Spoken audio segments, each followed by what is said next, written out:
phony, and a phony at the mic. This is the Bob and Jeff Show, starring Bob Lutz. I wish I could be in the living room of somebody who's listening to this show. Jeff Lutz. You think they're listening in their living room? And maybe. It's not 1943. It's a strange world. 97.5 and 1240 KFH. Stand by for action. Welcome back. It is hour number 2, the Bob and Jeff Show, KFH Radio. Bob Lutz and Jeff Lutz, your co-host. Max Power, your producer and engineer. And the IHOP hotline is 869-1240. Some updated news about IHOP. What we got? Well, I mean, starting very soon, next week, you can do all you can eat pancakes. Really? Now, when I saw that, it brought to mind the hot dog eating contest on the 4th of July every year, right? Sure. Where people are scarfing down hot dogs. Right. What would a pancake eating contest look like? I don't know. And should I try to get one together? No. As a fundraiser for League 42? You should not. Why? I don't know. I don't know. That doesn't feel to me like a good idea. Doesn't seem like it's in the spirit of League 42. Don't all kids love pancakes? But are we? Is it a kids contest? I mean, Not really. It could be. I don't know if gluttony is like just the theme I want to go for. What do you think of the hot dog contest? Oh, we're gonna have a karaoke. Oh, we'll figure it out. Celebrity karaoke. But listen to this. This isn't a bad idea. It's not a good idea. It's a new idea. The only problem is, how would you go about a pancake eating contest? I can't eat a plain pancake without syrup, but if you start to pour syrup on them, you get full so quick, and the sweetness is going to... How would you do it? What would be your strategy in a pancake eating contest? I don't know. How do you make sure they're all the same size? Exactly. That's what well, you just do. I guess. You have experts doing it. Answer my question about the syrup.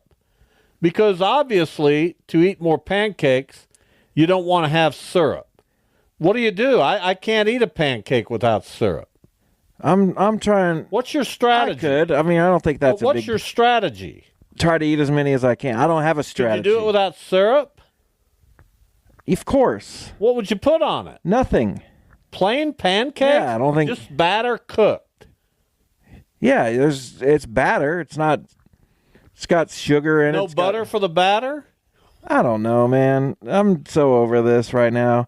Have a discussion with me. I was about to, but I don't have a strategy. I want to talk about whatever you're talking about on your phone. Pancakes? Yeah, tell me about it. I do want to talk about that. Fastest time to eat 10 pancakes. Andre Ortolf of Germany ate 10 pancakes in 19.46 seconds. That's not a bad idea. Instead of more, what about how fast? I think that's not a bad idea. That's what it is. That's not a bad idea. Most pancakes eaten in a minute, 113. All right, you got 1 minute to eat as many pancakes as you can. The winner. That can't be true. There's no way that's true. Well, listen to my idea. Well, it is true. We're going to go for the 8 minutes. We're going to go for how fast can you eat 10 pancakes? Okay. And we're going to enter that contest.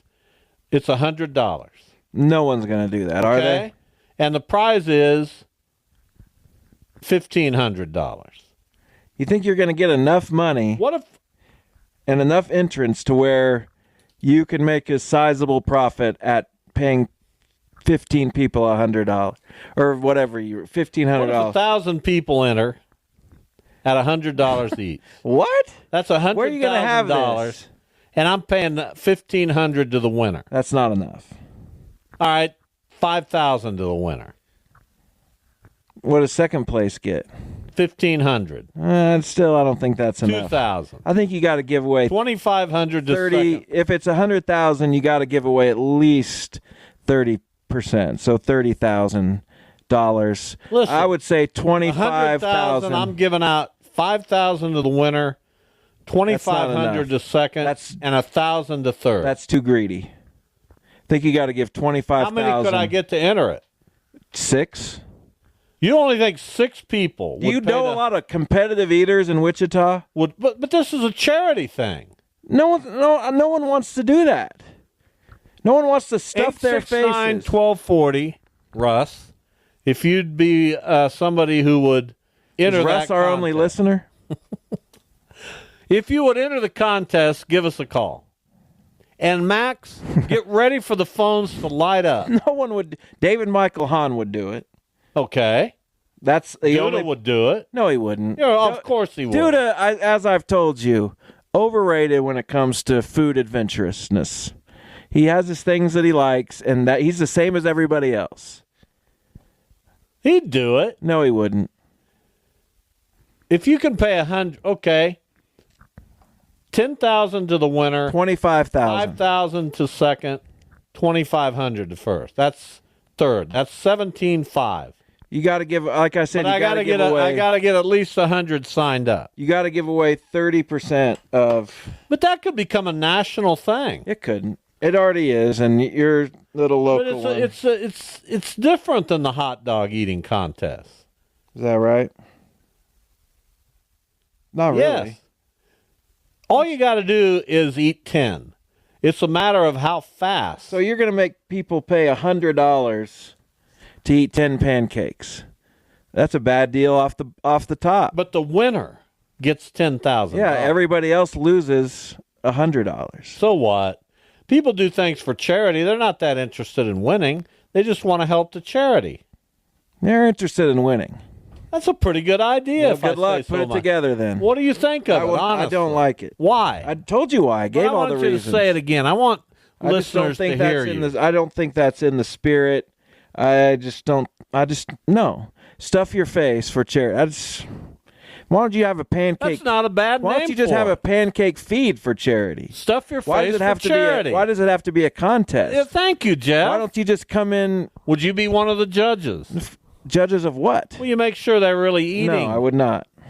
You make sure they're really eating the pancake. I would have absolutely nothing to do with that. If you had a pancake feed and people could pay to eat 3 or 4 pancakes, yeah, I'd do that. Yeah, but you can't raise that kind of money doing that. You got to put a competition to it. No, you don't. People love to compete. No, they don't. No Of one. course they do. No one wants to eat 10. No one. Just come on, man. Be serious. You are in such a sour mood. Well, be serious. You're making me what? comment on these unserious things. Turn in your resignation. I'm about to. If you can't handle this show anymore, this show doesn't need you. Be serious. I am serious. Tell me a serious idea. I think that's a decent idea. No, you. So is the karaoke idea. I just got to figure out how to get it off the ground. What would you pay to compete in karaoke? You pay $100 and you got 100. You got 3 songs. No. I got guys who are dying to run this for me. Well, then have them You do get it. 3 songs. First place, same, $10,000. Although you'd have professionals coming in to do that. Yeah. You don't have professional pancake eaters. I'm sure they would do it for 10,000. That would just be anybody on the street. We have our guest. Why do you This dismiss is just a me? terrible idea. You know what? The big fella Anthony or Duda would be having the time of their lives. No, they wouldn't. They talking about this. Why do you want that? Why do you want people to bow to you when you have? They just oh yeah, Bob. Do you really want that in your life? They wouldn't say yeah, Bob. They'd just be having the time of their lives talking about it. No, they wouldn't. This is right. Why do you want dishonesty? This is from right people? up my friend Jason Duda's alley. No, it's not. It absolutely is not. Jason Duda would. There is a 0% chance he would do this. Max, I'm not call saying, Jason Duda. I'm not saying there's even Max, a sliver of a Max, chance. call Jason Duda. Get him on the air. I don't know. I don't care what you have to do, Max. If you don't make this happen, what? I don't know. You're dismissed. Why do you want to fire everybody? What authority do you think you have?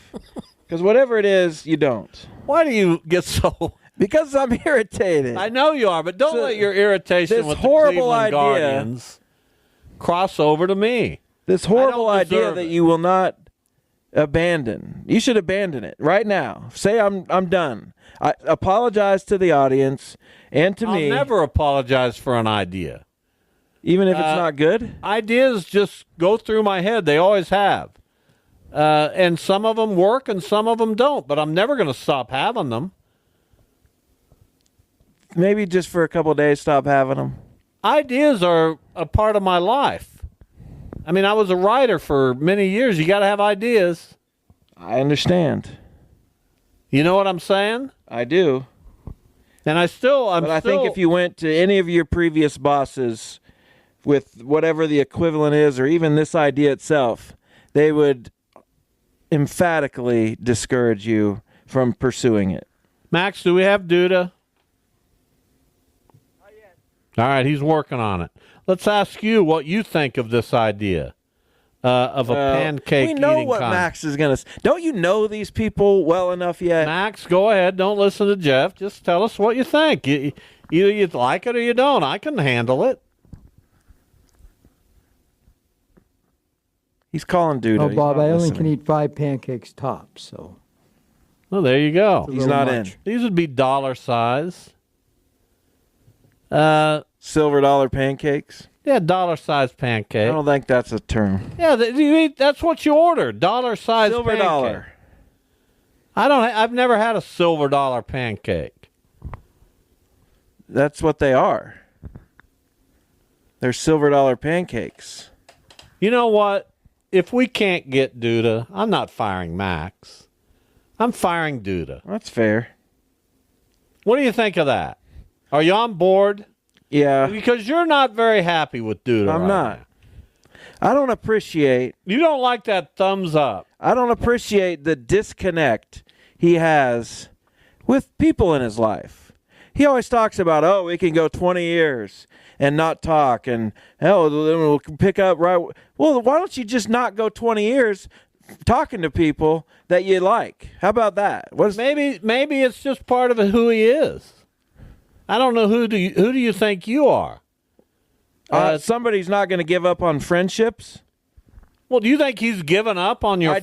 You think he's? No, I saying, think he's given up on all friendships. Well, I think he's my friend. He texts people in Canada, doesn't have to see them, so that's easy for him. Has to see me and deal with me, so there's some fear of vulnerability when texting me that he can't just be a human being. You sound so weak right now. No, I think that's what it is. I left him a message. So He's fired, Max. Max left Duda a message for whatever that's worth. I don't know how. I don't know what Jason. I don't know what motivates him. He's obviously. Have you ever seen him motivated? He's obviously a good husband, a good father, a breadwinner for his family, somebody who goes to work every day and does so diligently. Was one of the great hockey players in this city's history. And the more I know about him, the more that blows my mind. That this guy put in time and effort into something and made it his life's work. Oh, he's going to knock you out. It's just. I'm going to tell you, we're going to be at the pump house tomorrow. And Darren and all the people down there at the pump house, it's going to be early, but you could have a fist fight. Might. And it won't last long, but you could have a little bit of a... Dude was not a fighter. You could have a little bit of a fist fight tomorrow night when Duda gets hold of Jeff. Well, bring it. Trust me. You don't want him to bring it. I'm not afraid of Jason Duda. Oh, really? What's he going to do, not lose sleep? I mean, that's Why are you that's the only him threat. so violently? This makes me uncomfortable. I don't like it one bit. Well, I want this show to have harmony. Just because you got a thumbs up, yeah, shouldn't rattle you the way it is. Well, I prefer a connection. Why are you so desperate? I prefer something. You got David Michael Hahn for that. At least enjoy that. You don't need somewhat You stimulating. don't need Jason Duda connection. You want too much. This is part of the problem. This is what the Jason Eady thing was about. It doesn't have to be. You want to. It doesn't have to be in depth, but I would like it if you said, "Yeah, I'll be there." Sounds fun. Like Just you'd be a say human, that. Just be a human being. Like you would say that. Yeah. Let me read some recent texts I've had with you. Okay. Okay. Read me the thumbs up one I sent. All right. Let me just read them.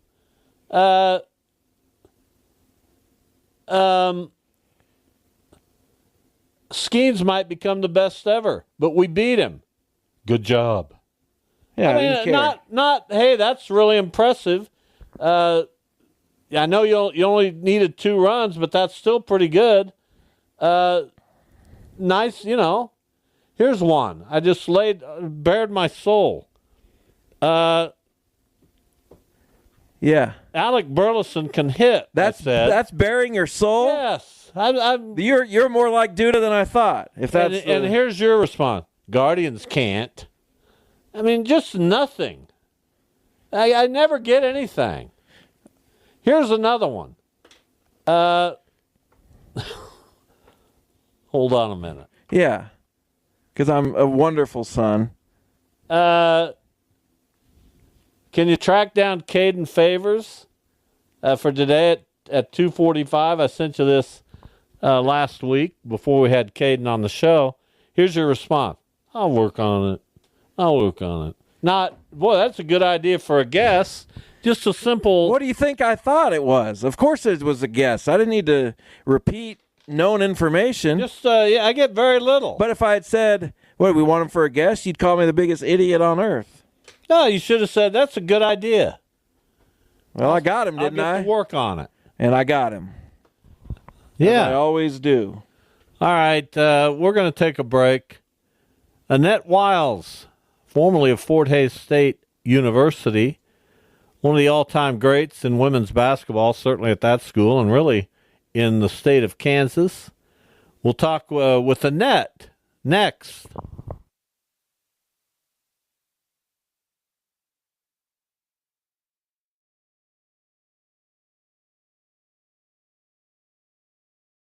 .40 KFH. Annette Wiles joins us, formerly of Fort Hays State University, longtime coach in women's basketball, and now the director of the Hummer Sports Complex in Topeka. She is going into the Kansas Sports Hall of Fame in October after, what a career you had. Thank you, Annette, for coming on the show today. Absolutely. I couldn't be more excited to be with you.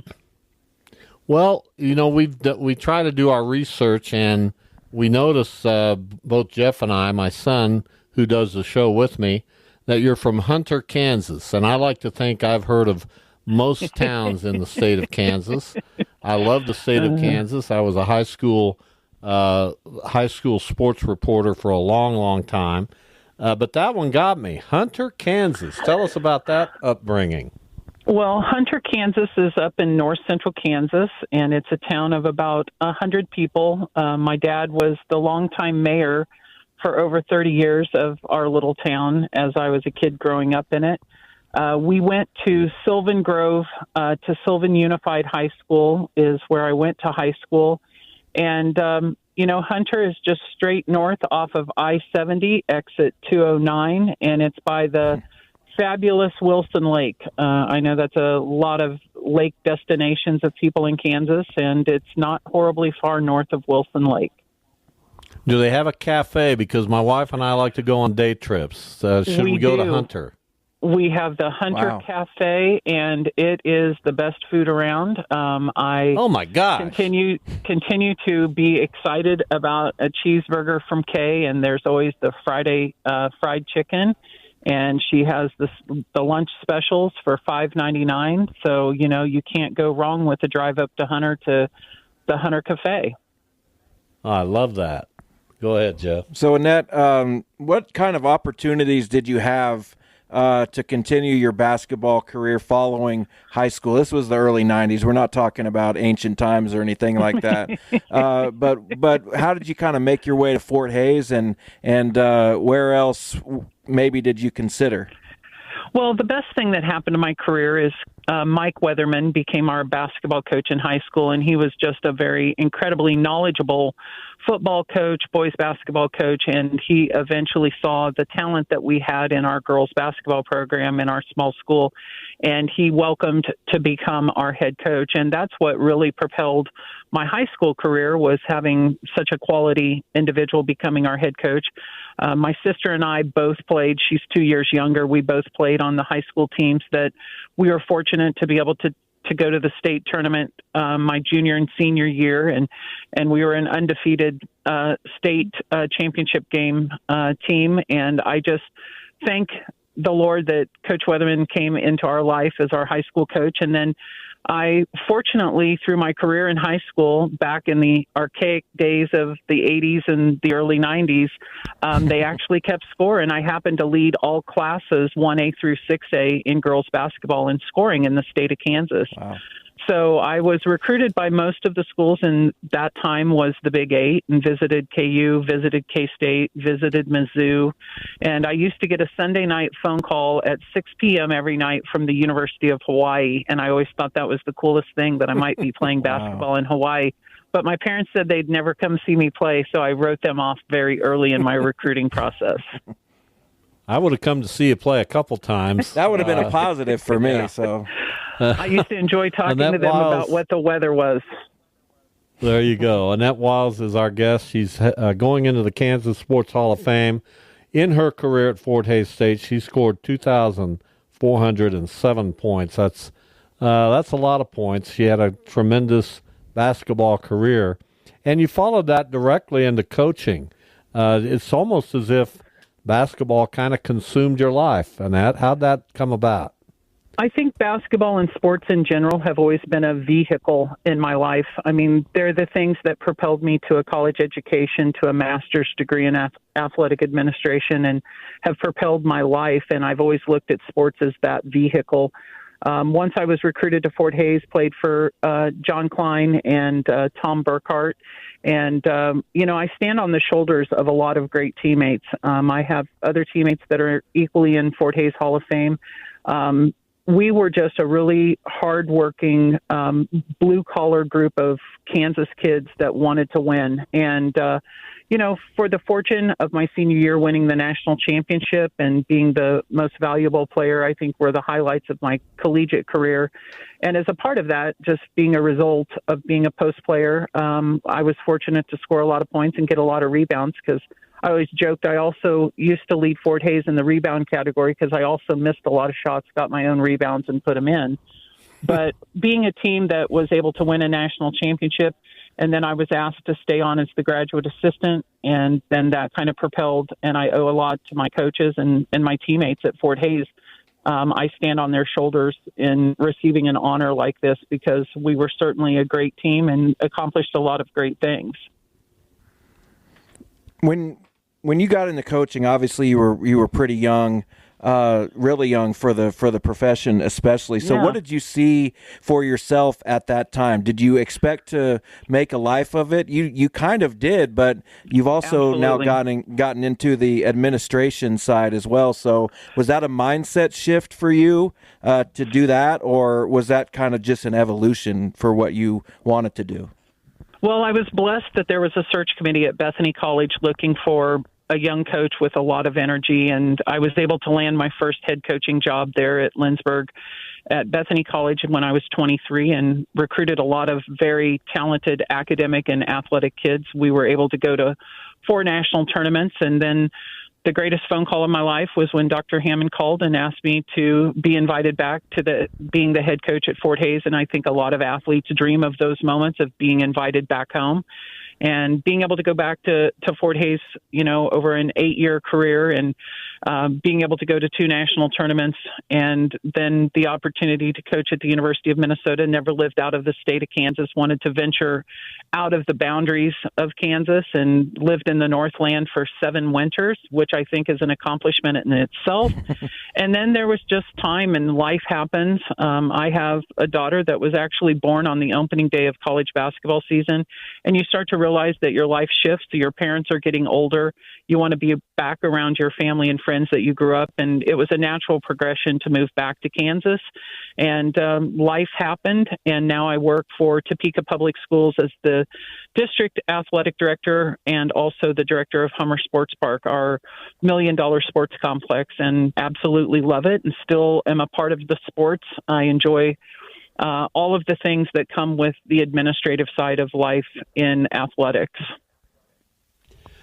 Annette Wiles is our guest going into the Kansas Sports Hall of Fame. Well-deserved. That ceremony coming up in October in Topeka.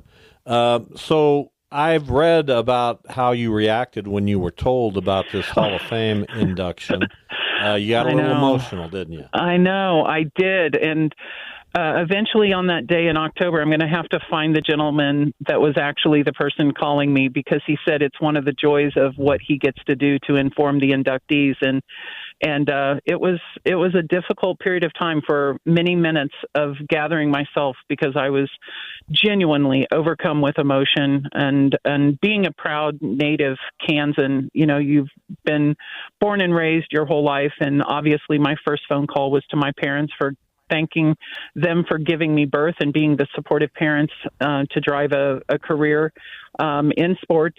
And I just was overcome. And I started thinking about the greats like Lynette Woodard, and I started thinking about the Jackie Stiles, and I start thinking about people, and to know that you're in that same sentence and that breath with them, it's just an honor and genuinely a privilege that just overwhelmed me. So, yeah, it was very humbling. Well, you mentioned Lynette and Jackie, and there's been this incredible renaissance or explosion of women's basketball over the past several years. I think Caitlin Clark certainly has driven that, but there are several others who are along for that ride. How gratifying is it to see women's basketball gain in popularity the way it has?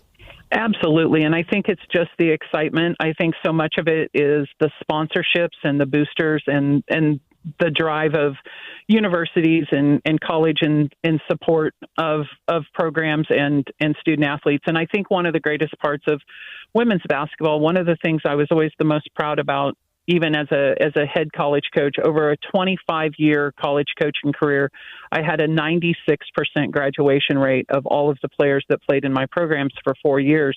And as a part of that, you're just seeing people with amazing stories. And I think that's what you're finally starting to see is the true stories of women's basketball and where we all come from and how we go through the grind and the work and put the time in. And it is fun to see the women's sport.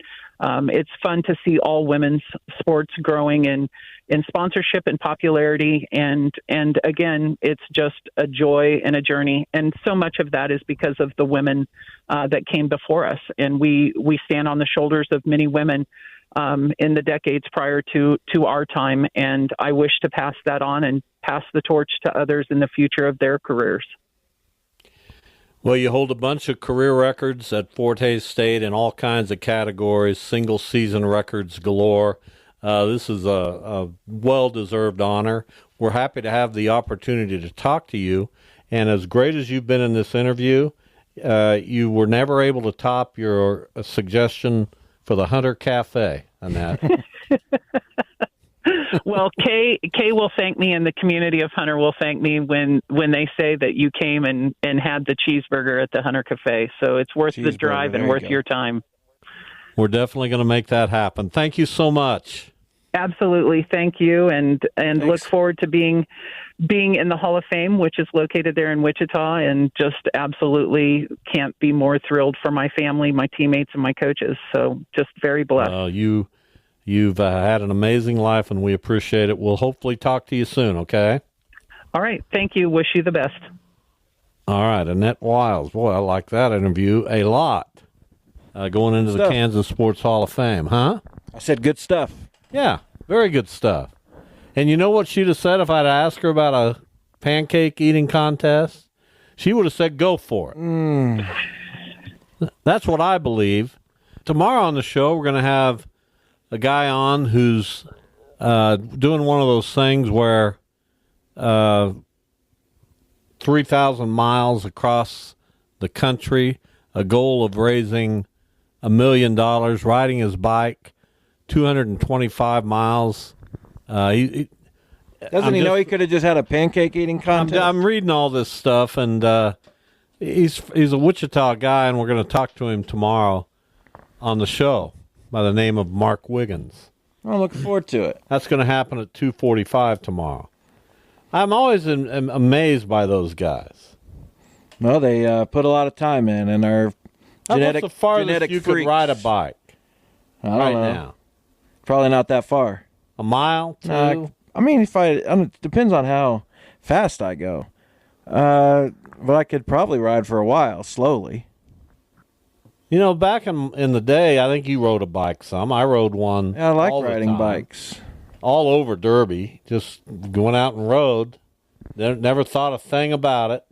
Parents never thought a thing about it. I'm not even sure they knew I was gone. It was harder here, but I rode a bike a lot in Ohio because we lived in a little subdivision. You could ride around the neighborhood. I just rode everywhere. Yeah. Didn't matter if it was a subdivision or not. Well, in the city, it's hard. It's harder to ride a bike in the city. You got to get on sidewalks, and there are not as many side streets you can go on. It just is what it is. But I like riding bikes. I just rode it out in the main street. I rode it along K-15 a lot. There were 8 cars in 3 hours, but yeah. Why do you say that about Derby when I was growing It was a up? small town when you were growing up. 6,000, 7,000 people. It's pretty small. Wasn't that small. When we were 4A high school, I had 375 people in my graduating class. It's Well, not I like bet you can. I didn't grow up in Hunter, Kansas, for crying out Well, loud. you might as well have. Really? That's what? Yeah. Was there even a cafe in Derby while you were Sure there? there was. What was the name of it? I can't remember the name of it. There were several. Good. There was one that had tremendous chicken fried steak. Do you wish towns like Derby, obviously they want to grow, but growing to where they have a bunch of chains and you push out some of the local businesses, how do you feel about stuff like that? I don't have the sentimental the sentimental thoughts about Derby that I wish I did. You don't? Well, no, because it has grown. It's almost unrecognizable. I have sentimental thoughts about my childhood and the Derby of then. Right, I think that's what that is. But I don't go to Derby today and think, oh, I just love this place. I loved growing up there. I'm proud to be from Derby. I loved that town when I was a kid. I mean, there was no, in my opinion, now everybody thinks this, there was no place better to grow up. Not everybody. A lot of people think that. I guess. I had a great time in Derby. I'm glad. I grew up in a neighborhood where there were a bunch of kids. So finding someone to play with or do something outdoors was never a challenge. There were a bunch of kids who were athletic, liked to play baseball and basketball and football, so that was always fun. So every day, when the weather was conducive, we were doing something sports-wise outside. Of course. Who wouldn't want to grow up in that? Doesn't surprise me at all. If you're a sports person like I was. No question. Every morning, you like these nostalgia stories. Yeah, they're the you best. fed me right into it. So during the baseball season, every morning we would get up early, and there were 3 or 4 of us, and we would go out and start to play catch really early in preparation for the noon game down at the ball field at Pleasant View Elementary. There was a noon game every day. It's fantastic. And we'd start preparing for it around 8:30, 9 o'clock. It's a little early. Probably wore yourself out for the noon start, but it's all right. That was fun. I'd get a bullpen in. You would? Sure. No, you Why are you wouldn't. laughing? You wouldn't get a bullpen in. Of course I'd get a no one's down there bullpen catching you in the bullpen. Yeah. Nobody. Who is your bullpen catcher? Steve Wilson. He was? Wilson? He's been on this show. Sounds like you made He that made up. fun of me because my mother was protective of me. He did? Yeah, you don't remember that? I'll never have him on again. What'd he call you? A little baby or something. That's unfortunate. Well, I don't know what he called me. He just mentioned as a that. kid. That's the thing he remembers most about. Oh. Which, Did you get bullied as a kid by anybody? No more than anybody else got bullied. What would they call you though? You know. What were some of the bully nicknames? You know. I got bullied a little bit, Ugly Bob. but my mom always came to the rescue. Well, that's good for her. What'd you say they called me? Nothing. No, what'd you say? I said Ugly Bob. Ugly Bob. Yeah, is that what they call? That's what you're calling me. No, I'm just asking. You're is that calling me ugly? No, I'm asking if that's. So you think I was ugly? No, I'm asking if that's what they called you. You've seen pictures of me as a kid. Sure, I have. Do you think I'm ugly? No, I'm asking. Well, then why would they call me ugly? I don't know, Matt. I just had to throw something Would I have out ever there. said that to you? What'd they call you? Homely Jeff? They did, actually, yes. Yeah, so I would have said that. No, I'm asking if that's what they called you. But why would you even think of that? That's just the first thing that came to mind. You had to believe that I was ugly as a child. No, absolutely That had not. to be what popped into your head. Well, if you got bullied, what would be the reasons? Ugly Bob. Well, he was pretty ugly. You're obviously extremely handsome now, but I don't get it. Just don't so know I his- wasn't. I was. I don't know. I wasn't alive. That's why I'm asking. But I was ugly as a child. I have no Based idea. on the photos you've seen. Yeah, I mean, no, I don't know. I was ugly. Say it. I'm not gonna say it. You're saying that as a child, way back 60, 65 years ago, whereas I think I was there's no child. adorable, There's no ugly children. that I was ugly, physically ugly. No, Then why'd you say it? just funny. I think you turned off a lot of people with that You comment. think so? No, seriously. I think I made a lot of I think people a happy. lot of people are saying, you know what? Until Bob gets another co-host, I'm not. They're I'm done checking with out. this show. That could be it. And what I'll say to those people is, I'm working on it. Did we hear back from Duda? Of course. What do you think? Did he send a thumbs up or a K? Apparently we didn't. Yeah, I'm not surprised. Now remember, we've got our show get together tomorrow We do. at the Pump House. Max coming? He's not because he's got it. Max has dogs to feed, which is basically the equivalent, not of a thumb up, but a middle finger up. Pretty much. Yeah. No, I had to let them out. They've been in the house. One's barely a year Take old. 10 minutes, Max. Then you can We'll come. do that and then come to the Pump House. And I got to feed them, and they got to go out. Yeah. Well, we'll miss you. You want to go karaokeing afterwards? No. All right. The big fella Anthony's going to be there. He is. So is the program director, Tony Ducey. Really? What an outing this will be. Should I invite my good friend Ted Woodward?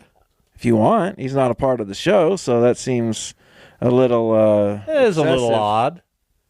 But we could do our Shocker Old Men. Yeah, and, Routine. and David and I could sit at the other end of the table. Yeah, if you're going to invite Ted, invite 12 or 14 others so we can distance ourselves as much as possible. Really? Sure. So you're a mean-spirited person. I am not. Ted would laugh at that. Thanks for listening, everybody. We appreciate all of you. We appreciate Max, who we wish could be there tomorrow night. Maybe he'll think of a way to do it. We hope so. We'll see you tomorrow.